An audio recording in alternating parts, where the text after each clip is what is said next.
Le doy la bienvenida al especialista en tecnología y seguridad de la información de la Facultad de Negocios de la Universidad La Salle, a Rafael Pazarán. Rafael, con el gusto de saludarte y darte la bienvenida aquí en Mega Noticias. Me gustaría, pues en esta charla, empezar primero, pues tu opinión sobre lo que todo lo que se ha dado a conocer alrededor de este hackeo a la Sedena.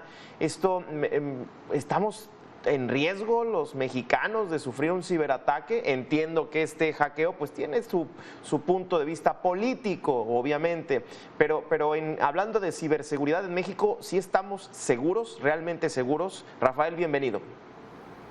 Gabriel, un gusto estar con ustedes, un gusto estar aquí con tu audiencia.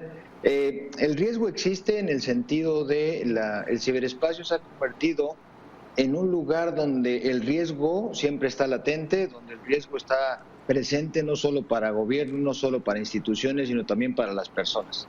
Estamos viendo un crecimiento a raíz de la pandemia, un incremento en los ciberataques del 400%.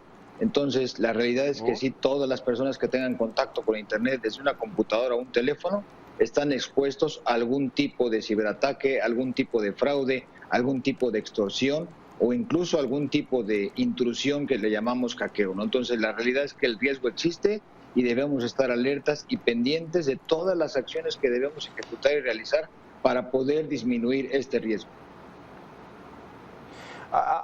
Hablando de disminuir el riesgo, ¿sí se puede hacer algo? ¿Sí se puede disminuir?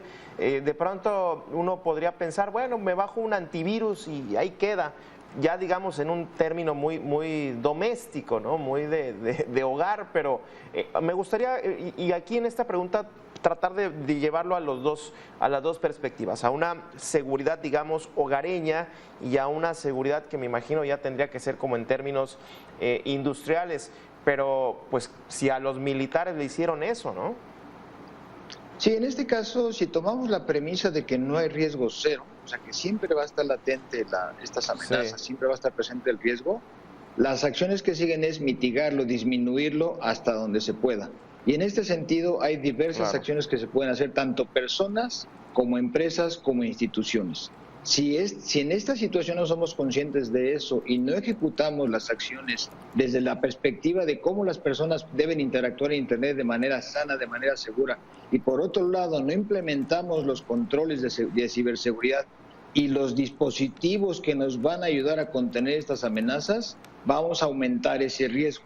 Entonces, la realidad es que se pueden hacer estrategias de ciberseguridad para las instituciones, defensa en capas, respuesta a estos incidentes de manera proactiva, estar latentes. Hoy por hoy la ciberseguridad a nivel institucional se debe ver en perspectiva geopolítica, lo que está aconteciendo en el mundo, Sí. y las personas también pueden realizar estas acciones poniendo un antivirus, como bien lo indicaste, pero también tener hábitos sanos, no abrir ligas de personas que no conozco, no abrir correos, ¿no?, que parecen prometedores y nos ofrecen milagros. Entonces, las personas pueden hacer esto, ¿no? También digo, el antivirus es importante que lo indiques porque la realidad es que la mayoría de los ciudadanos no tienen antivirus en sus teléfonos, entonces esa sería una primera iniciativa. Y a nivel institucional, Fíjate. repito, empezar con una ciberestrategia, y esta estrategia debe ejecutarse, pero repito y reitero, la ciberseguridad es costosa, cuesta y a veces no va alineado con los objetivos, ¿no?, de ciertas organizaciones. Ya, me quedo con esto que comentas, los hábitos sanos que podamos llegar a tener no solo cada uno de nosotros como usuarios de la Internet, sino también las empresas, porque pues si así hay ataques en contra de bancos, del propio gobierno, pues también a uno también que se puede esperar, quizás, insisto, no significaré un blanco yo en específico político, pero pues una Secretaría de la Defensa sí. Ahora, enfocándonos un poco a esta parte, a este tema del hackeo guacamaya, de lo que se ha sabido, ¿qué lectura tienes a la manera en que se operó este hackeo? Porque de pronto he leído, digamos, versiones o teorías del posible hackeo que quizás estuvieron por una hora bajando la información y nadie se dio cuenta. Se habla también de que quizás alguien de adentro de la Secretaría de Defensa dio un correo electrónico, dio la clave y listo. Digamos, de lo que se ha sabido, lo poco que se ha sabido,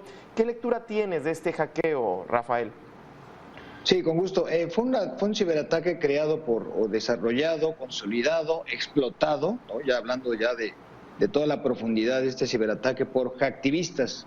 Los hacktivistas generalmente se mueven en el ciberespacio a través de ideales, ellos tienen ideales muy claros y lo que hemos visto a lo largo de la historia es que si estos ideales no están alineados con lo que algún gobierno o alguna institución está ejecutando, realizando, entonces se procede a hacer este ciberataque. En este caso, fue un ciberataque planeado, coordinado, con muchos recursos, bien ejecutado en el sentido de toda la metodología que se implementó para hacer este ciberataque, se consolida y bueno, la extracción de información es alta, es alta en el sentido de los ciberataques que hemos visto a lo largo de la historia. En los recientes 5 años es una cantidad, digámoslo así, enorme de información, 6 terabytes aproximadamente es lo que se ve, y de esos 6 terabytes pues hay información muy sensible y ese es el riesgo que se tiene ahí, toda la información que puede ser filtrada en internet.